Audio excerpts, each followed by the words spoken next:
नमस्कार दोस्तों, मैं कविता अपने YouTube चैनल कविता की रचना में हाजिर हूँ आप लोगों के लिए। एक रामधारी सिंह दिनकर जी की कविता है, दिल्ली के ऊपर इन्होंने लिखा था। सुनिएगा, कैसी लगती है कमेंट के माध्यम से बताइएगा। चैनल पर नए हो तो सब्सक्राइब कीजिएगा, वीडियो पसंद आए तो लाइक कमेंट और शेयर जरूर कीजिएगा। सुनिएगा। ये कैसी चांदनी अम के मलिन तमिर की इस गगन में, कूक रही क्यों नियत व्यंग से इस गोधुल लगन में। मरघट में तू साज रही दिल्ली कैसे श्रृंगार, ये बहार का स्वांग अरी इस उजड़े चमन में।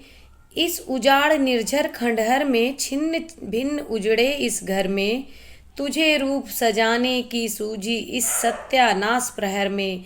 डाल डाल पर छेड़ रही कोयल मरसिया तराना, और तुझे सूझा इस दम ही उत्सव हाय मनाना।